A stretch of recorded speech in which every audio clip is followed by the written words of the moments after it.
So it's all to play for still. I think so. Do you want to bet against us?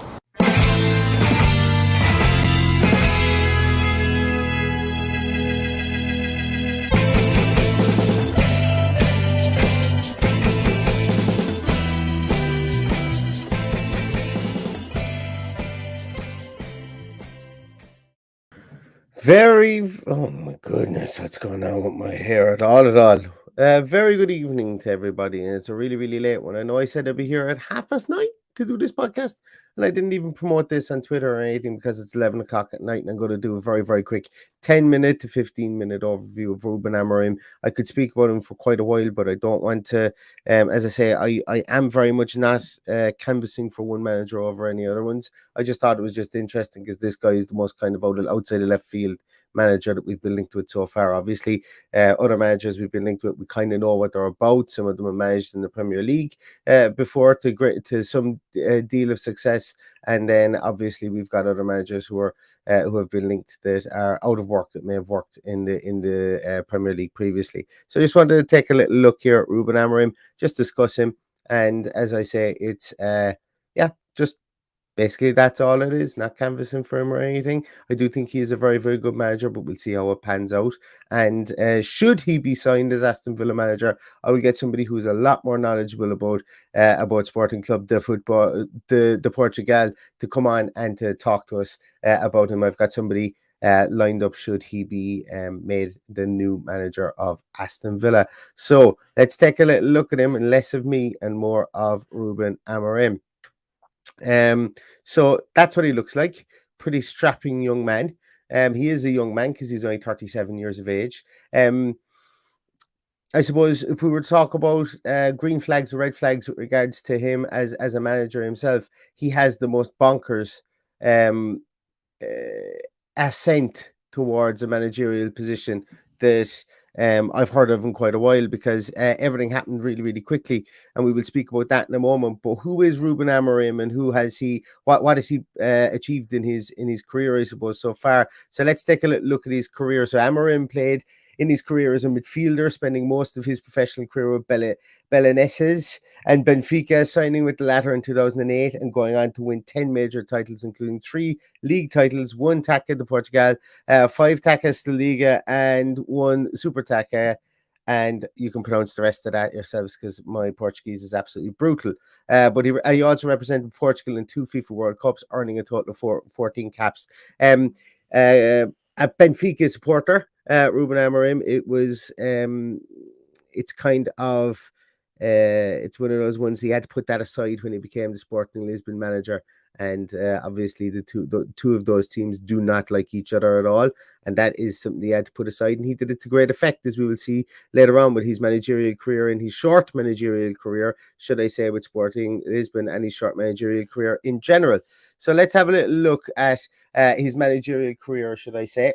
He started off his career with Casapia.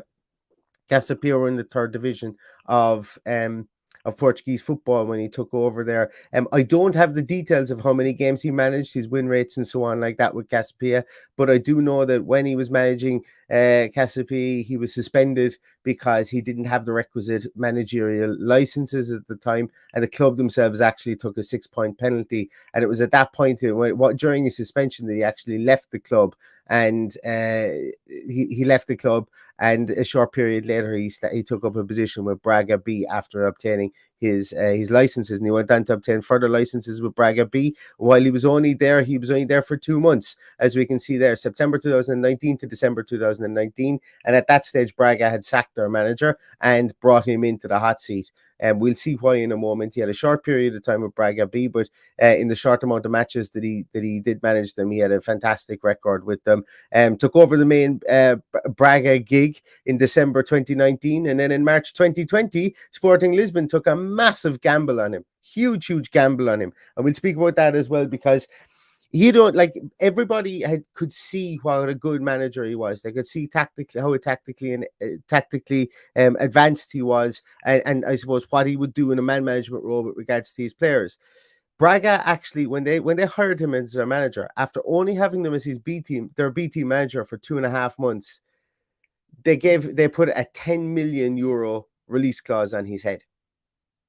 And 3 months after Braga signed him, Sporting Lisbon, Sporting Clube de Portugal, whatever you want to call him, they came along and they paid that 10 million. At the time, Sporting were in dire straits. They needed someone to come in and change the culture of the club. They hadn't won the league in 19 years.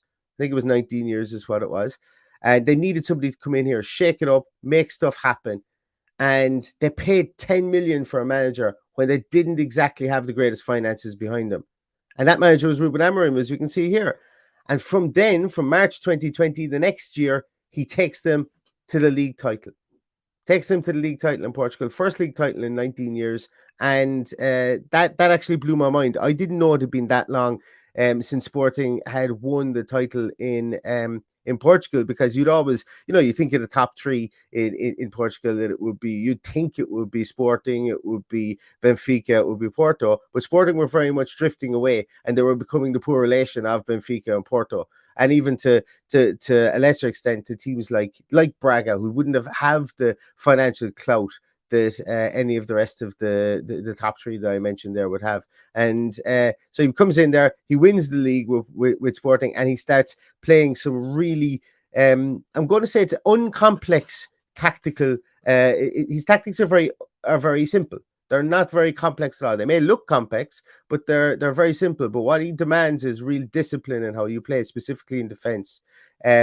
He is a very good defensive coach, and as we'll see, with regards to the amount of goals that the teams concede, they don't concede an awful lot of goals. One of the things I forgot to mention here as well is during his time at Sporting, the Portuguese league in the coefficient rankings within Europe actually jumped above the French league to become the fifth or the fourth. I think it's the fourth best league within Europe. The fifth best league within Europe. I forgot all about Germany.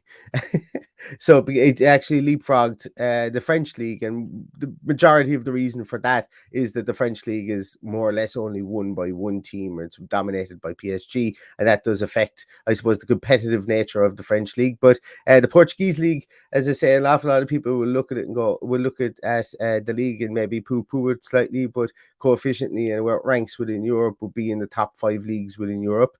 So that is just something to bear in mind there as well, above the Dutch league, above and recently above the French league, so I'm led to believe. Anyway, Ruben Amorim comes in, and how does he play? What are his kind of statistics as a manager first, I suppose, before we look at how he plays. The big thing was he did come in at Sporting. He's played in European competition with Sporting since the day that he set foot inside there. Winning the league was absolutely huge for them. They finished second in the league last year. Now, this season so far, they've played a total of 9 games, I think. Is it 8 or 9 games? It's 9 games. They've won 5, drawn 1, and lost 3 so far, but I can talk the context with regards to that in a moment also. I don't have a slide in it, but you'll probably pick it up when I start talking about their tactical ability in a moment.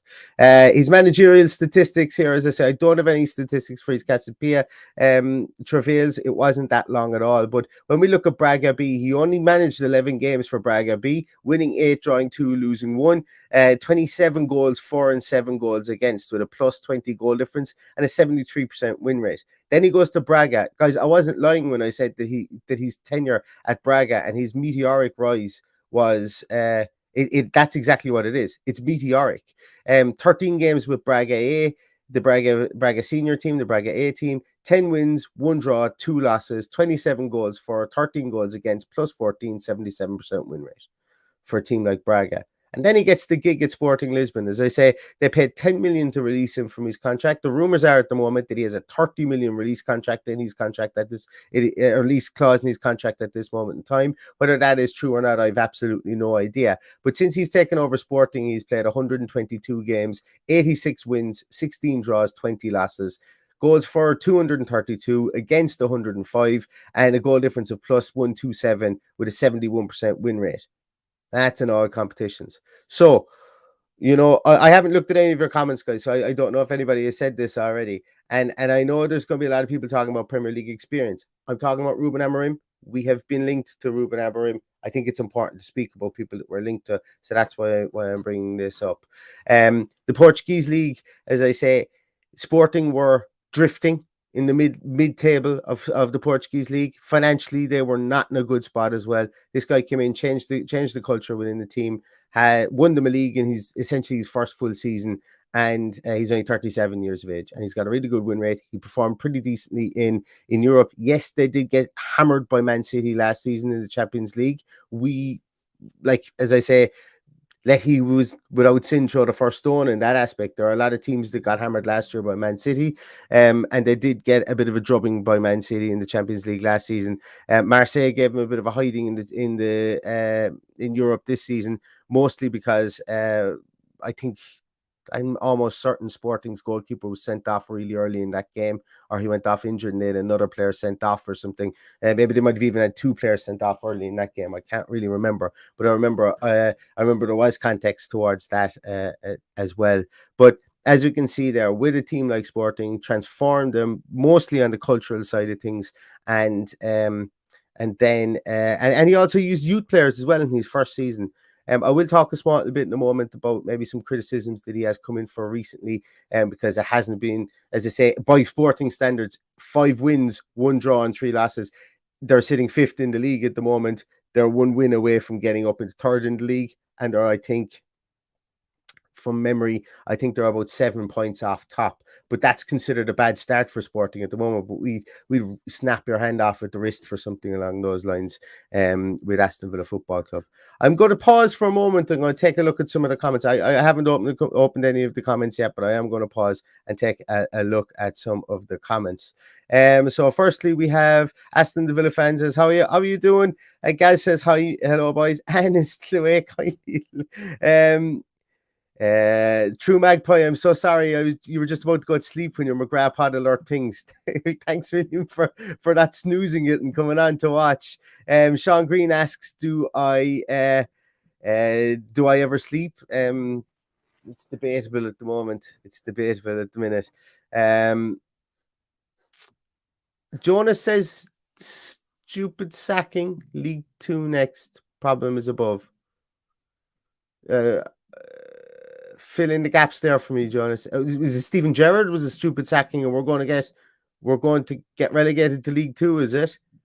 Look, I'm not talking about Steven Gerrard, not the Steven Gerrard podcast. We're just going to go down here a small bit more.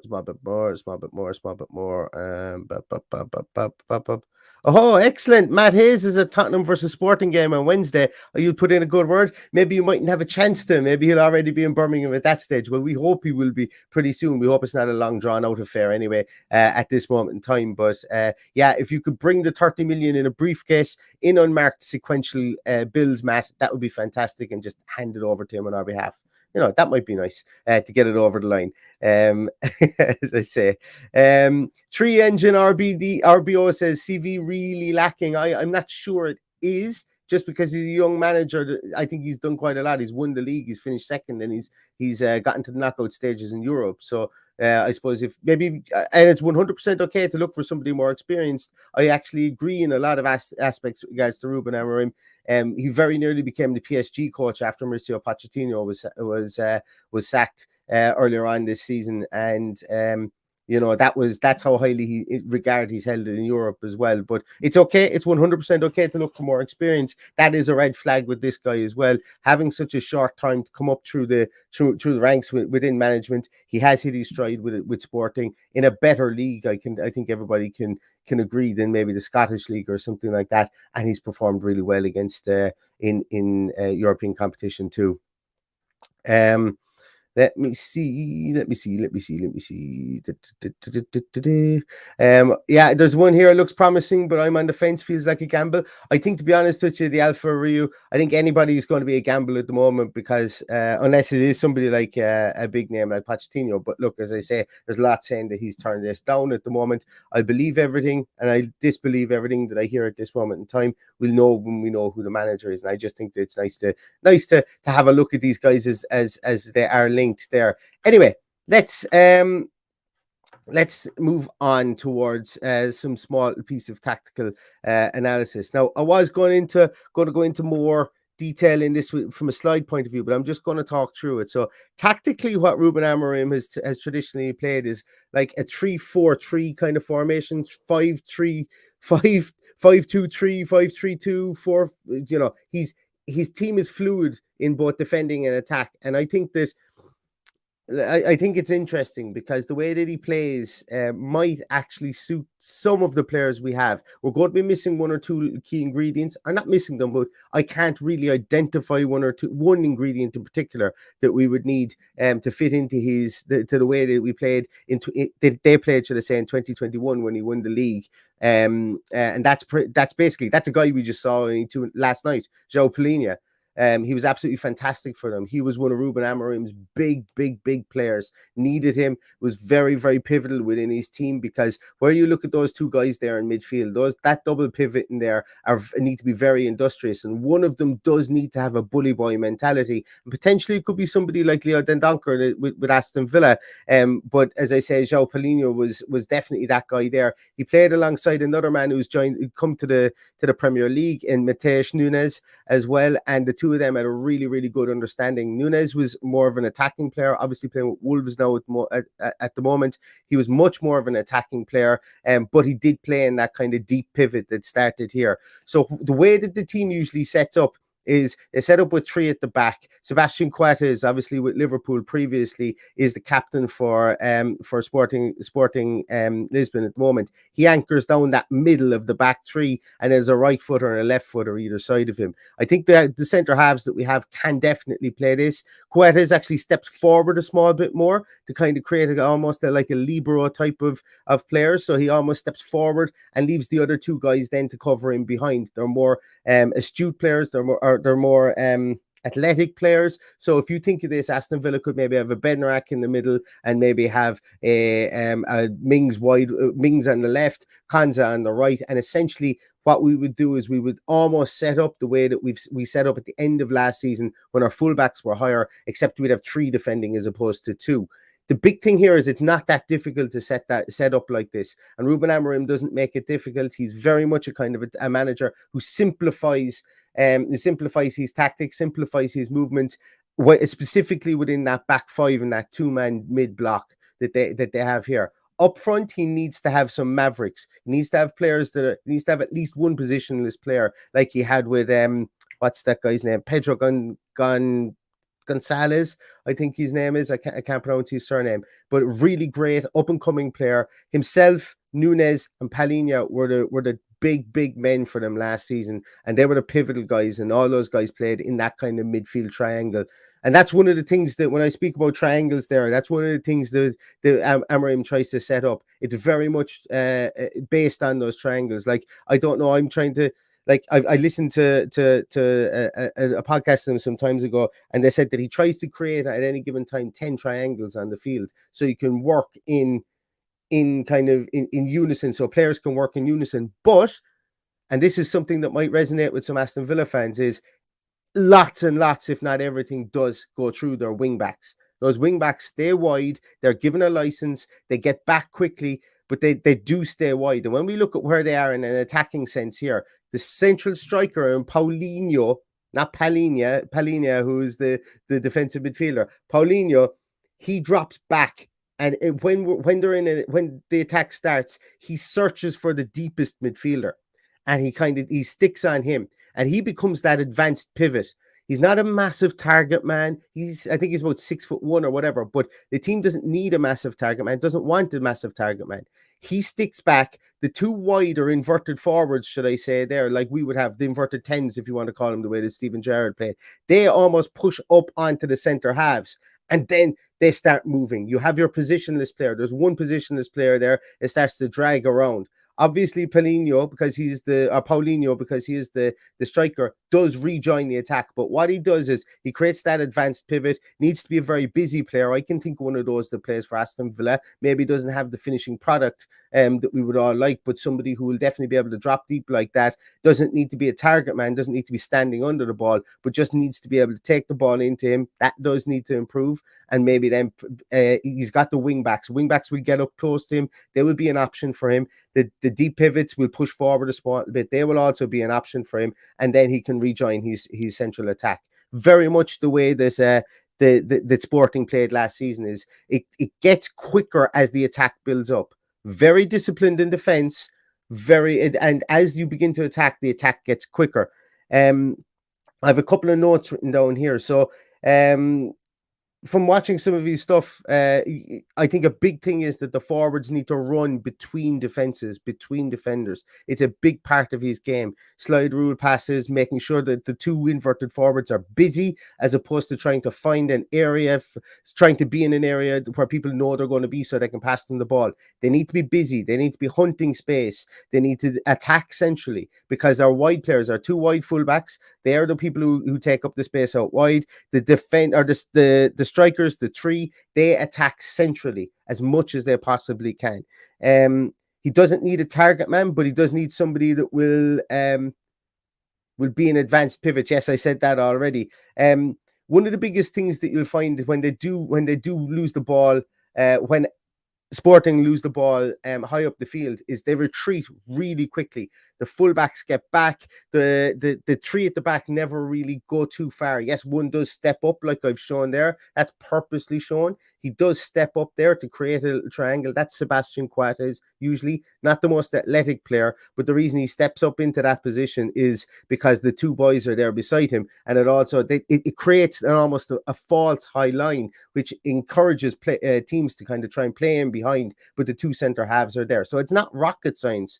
The way that he plays. What he does is he covers off areas in the field, stops passing lanes, and he will see that they'll be so resolute in defence. They'll be very defensively disciplined. They play with that 5-2 block, if you want to call it that mid block, whatever way you want to describe it. And they'll always look to run, like when they're hassling and when they're chasing, they'll run to cover players, and they'll try and shadow players in the wide positions. You'll very rarely see a 4 or 5 man press from the team. It's normally only presses with three, and the majority of the pressing is done by one of the two pivots and the three strikers. So the three strikers have to be super busy, and I think that's one thing you could probably say that our strikers can be if they aren't albeit that the what you call it, the finishing isn't there from them. There would be, like, I would still be all for upgrading our strike force, and I think everybody would be here as well, regardless of who comes in. The wing backs are pivotal. Wing backs are very, very pivotal. I want to speak about those for a moment. I'm just looking at some notes that I've written down here. Wing backs seem to move with the play, so they move up and down the field with the play. You'll very rarely see that the wing back will be the overload ball. They'll very rarely see that they'll be like a Gary Neville overlap, like bombing up the wing trying to get there. They move more so with the play as an option, but they do get high, and they do get into a pretty high position because they have an opportunity to, because there's always 4, if not 5 men left behind. So they attack with 5 they attack with 6 and they defend with 4. Usually that's how they do it, and that to me sounds pretty sound, to be honest with you. As I say, the setup in both attack and defense in the transitions there is all about creating triangles, all about creating an option left and right, all about trying to spread the field wide with our fullbacks while also keeping a man behind you at all times to kind of to mind the house, and I like that. What else have I written down here? Oh yes, I wanted to talk about Pedro Gonzalez, Palhinha, sorry, and Mateus Nunes. So the two central midfielders, as we would know them here, they would be, as I said, Palhinha, who's now playing with Fulham, and Mateus Nunes. They were really busy. Nunes was all over the place. He was everywhere. He was that pivot man or that metronome man. The ball would come to him, quick passes all over the place. Really, really stood out. That's how he got his big move to Wolves. More of an attacking player that was dropped deep by Amorim. Was the way that I saw him, into that kind of from a 10 into an 8 position, almost into a 6 position there. But the position, as I said, that I think may be missing is the Palhinha position, that bully position. Boubacar Kamara would very likely take up that position when he is fit. Maybe you would see a Kamara and a Dendoncker in there. I'm not 100% sure. Maybe John McGinn could play that role that Mateus Nunes played, because you need to be very, very athletic. You need to be very quick. You need to have a good engine. And I think for all the faults and failings that we would say about John McGinn, he does have a good engine to get around the field, albeit we all know his pass completion rate needs to get right up there, because at this moment in time and over the last 12 months, it hasn't been there. And that's one of the biggest criticisms for him as well. But Pedro Gonzalez, he would have played on the left-hand side of the front three, with Pablo Sarabia playing on the right-hand side. Sarabia has now moved on. I can't remember who he's moved to, but they did form an unbelievable partnership up there. The team needs that positionless player, and that positionless player was Pedro Gonzalez. And you're going to see him. He's still with Sporting at the moment. You're going to see him at. He's going to be somebody that will just bounce off the page. If you look at any Portuguese game, watch him. He's one of the starlets of Portuguese football at this moment in time, and you know, the team ticks with somebody who can play that positionless position. I don't know if it's going to be a Coutinho, a Buendia. I've no idea. It's not for me to decide that, but that's what Ruben Amorim played with, and I think that's a really it's a really interesting position. That I think that when we look at the way that he sets up Villa, in the main, I would say 90% of the types of players that you would need to fit into a Ruben Amorim team, Aston Villa would have. So when we talk about why is he being targeted, yes, he's got it. Yes, his experience level is low. It's obvious that that's the case. He's been really successful in a short period of time. Really, really successful. And he's shown some good tactical setups. Maybe he's being targeted for the simple fact that, you know, the brain trust or the footballing men who are there, they can see that maybe we have the players to immediately fit into the system that he plays. Yes, it's going to take tweaking. Yes, it's going to take some gelling. It's going to take some work on the coaching field. But that's what the World Cup break will be. I don't envisage an awful lot of our players will be at the World Cup. Not a lot of players at all will be at the World Cup, I would say. So maybe our goalkeeper, but from our outfield playing positions, you know, we will have quite a lot of people back in Bodymore Heath, and I would imagine that there would be more than a mini off season held. Then I would imagine it would be almost a full off season. Ruben Amorim is a colourful character in interviews. There's a touch of the Mourinho's about him in interviews, specifically with the. He has been known to say in an interview, and look, once again, I put my hands up here and I say I've given out about Steven Gerrard turning around and saying this guy needs to be better. Amorim does it from time to time as well, and sometimes he will sit there and he will have a pretty colourful interview as well, from time to time. Whether he's won a game or whether he's lost a game, that's one little thing I would mention about him. I've been listening to a lot of Sporting Lisbon podcasts today, and today more so since the news broke, and I did listen to one or two of them that said that potentially because of the success he's brought to Sporting Lisbon, that some fans are looking for him to be sacked because he's lost 3 games at the start of the season already. And one of the podcasts was saying there was one guy on it who thinks he should be sacked because they've lost 3 games and they see it as regression after winning the league and finishing second last season. They did lose to Vazrim, I think they're called, in the cup at the weekend, who are a third division team. But listen, he'll fit in very well at Aston Villa if he loses the third division teams in the cup, or if he loses to Manchester United. So can't really hold that one against him. But in the main, the fans absolutely love him. Obviously, they brought him their first title in 19 years. So that's, as I say, it was a bit of an outlier, but it's important to mention it because you will find online after that defeat last week in the cup that some fans were calling for him to be sacked. But I don't think the board will sack him. I don't think the board could afford to sack him. He does only have 18 months left in his contract as well. That is something that is well known. So with this 30 million release clause of Sport, I would imagine if Villa really did want him, and that was a position that was maybe a stumbling block, maybe Sporting hold out for that. But with 18 months in his contract, I think that you would be able to come to some sort of agreement there. The club are not rich. Sporting Lisbon are not rich. So when I saw this morning that it was going to be very difficult to tempt him away from the club, I think that's probably more so from the fact that he has had conversations, and it's been reported that PSG were very high in signing him before they brought in my God, these names escapes me. Is it Galtier? That they've brought in there, but they were very high on potentially signing this guy as Pochettino's replacement at PSG. And I think thinking along the lines when he's been having like those names kind of mentioned, and he was mentioned with regards to some other clubs as well. Manchester United apparently were even sniffing. I couldn't see stuff on that. I could only read it on Twitter. I couldn't see any links towards that, but so he is highly thought of amongst Europe. Whether he works in the Premier League, I could not tell you. Whether he works for Aston Villa, I could not tell you. Whether he signs for Aston Villa, I could not tell you. But he's an interesting character. He's an interesting review. And I would advise you guys, and I don't like to advise people to do this, but watch a couple of the highlights of a couple of games. Not even highlights, but you'll find full games on YouTube.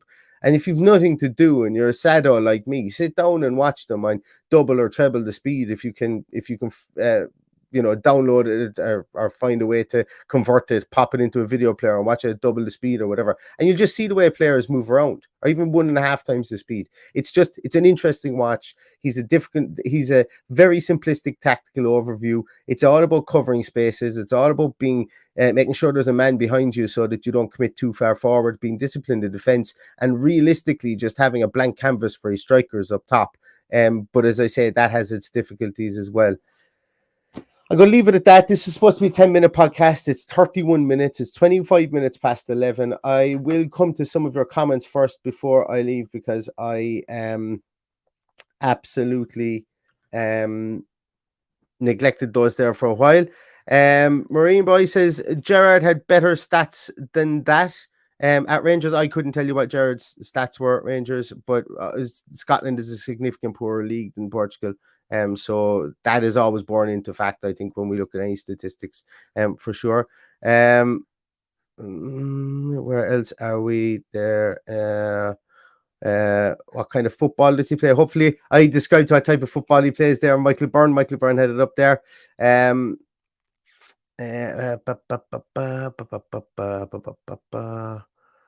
Where else are we there? Sorry, guys. Sorry. There's a couple of people saying Gerrard vibes off him. That's okay. If I don't know. I see that the team plays completely different to the way Rangers did at a higher level of football as well. But as I say, that's cool. The experience thing, I can for sure admit is on par, if not worse. He's less experienced than Steven Gerrard did, or at least on par. I'm not 100% sure. I don't know what Gerrard's statistics were before he came to Villa with Rangers. But yeah, as I say, that is a fair cop, fair criticism, I suppose, as well. Where else are we? Matt says Herbert Chapman vibes off that attacking formation. Yeah, we take that as well. Where else are we here, guys? I'm actually going to abandon the comments. Apologies, I just don't know where they are, and some of them are disappearing here in front of me. The system does have a bit of a glitchy side to it from time to time, and it's 11:30, so I'm afraid in case I start reading things wrong and start accusing people of saying stuff that maybe are misconstruing stuff, that I've read in the comments. And as I say, no, it's too late for that at this minute in time. As I say, guys, thanks so much for watching. I hope that, as I say, this is just a piece that I did in him. Feel free to form your own opinion, put your comments in underneath. As I say, go away, do a small bit of research on him, read about him, watch some of the games, look up some of the, you'll find stuff on there's lots of websites that have written about him very, very extensively and explained that he is this guy who's kind of taking European football by storm, and that European football is in love with him. There were anyway up to about 6 or 7 months ago. I'm sure it is exactly the same. A lot of the articles you will read will be from about May, May of last year. But have a read of them, and as I say, form your own opinions on him. I think he's an interesting character. I'm not canvassing for anyone here. If he does come in, I give him all my support, and if he doesn't come in, well then there'll be a reason that the club didn't sign him. But he's a 37-year-old up-and-coming manager that has had a lot of success in the short period of time he's been at the club he's been at, and I think that we should all get to know who our prospective new managers may be, even if they don't come to the club anyway. So hopefully this is beneficial for you guys. If you did like it, give us a thumbs up. If you are not a subscriber to the podcast, please subscribe to the podcast. And I might be back tomorrow if something breaks, but if not, I won't be here with any other managerial kind of profiles or anything like that. Sunday I might get around to a couple of them after the game or during the game or before the game, depending on how boring the game is. And I might do one or two guys that are in the Premier League at the moment, so we'll take a look at those. But if you like them, thanks. If you don't, thanks as well. And if there's anybody that you'd like me to try and maybe fling something together on, just let me know on Twitter, and I'd be delighted to do that. But anyway, thanks very much, guys. Really appreciate you staying up this late. Enjoy the rest of your Friday afternoon, and all that's left to say is up the villa.